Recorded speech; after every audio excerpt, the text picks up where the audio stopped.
My name is James A. Hill, born in Capac, Michigan, 1928. Went to Sand Hill School, a country school, and went to high school in Dryden, Michigan, and quit high school and enlisted in the U.S. Army Air Corps and served in Alaska and airplane and engine mechanic at Davis Monson Field in Tucson, Arizona. So you were a baby. You were about 16 when you got in. You lied about your birth certificate, didn't you? You got in at 16. How'd you get in there? You're the youngest World War II vet I met. Yeah. You were lying getting in there, weren't you? What did you do? I enlisted at 17. 17? Yeah. You were younger than 17, though, weren't you? You right at 17? Yeah. Mom and Dad said okay? Yeah. You had to have permission, didn't you? Well, I didn't want to be drafted. I didn't want to be a foot soldier. I wanted to be a flyboy. How was Alaska? And what part of Alaska were you in? Fairbanks, Alaska. We was up there on a training mission for Arctic survival. Tell us about that. 6 degrees below. 60. How many layers of clothing? 3 layers of clothing, and at 60 below every day we traveled in half tracks. Had to leave them running all the time. You didn't dare shut them off because they wouldn't start. You know? How far did you go? About a mile walking and then come back? Up there? Yeah. Didn't do any walking. We rode in the half tracks every place we went. Yeah. What's a half track?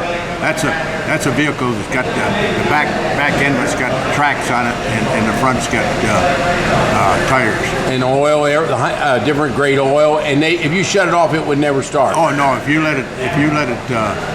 shut it off, the oil would be so thick that you couldn't crank it over. 3 layers of clothing. Yeah. And the airplanes, we had to keep heaters on them all the time in order to crank those over too. Why were you training? Did we think we were going to go into Russia? Where did you think you were going to go?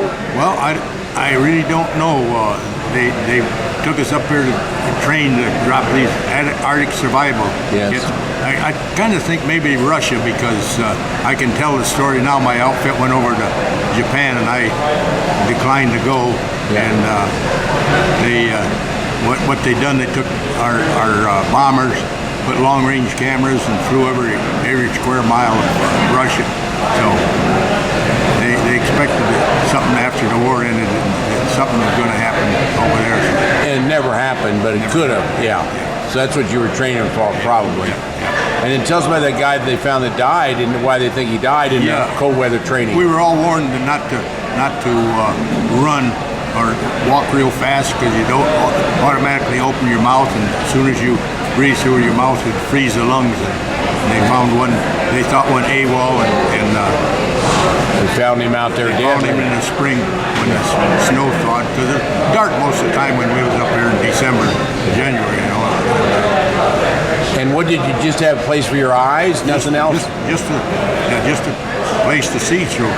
Were those woolen clothes, or what kind of clothes? Yeah, they were woolen and a lot of heavy stuff. What they call those, the boots were muckalocks or something like that. They called you had to wear on your feet. And gloves. Yeah. Oh yeah.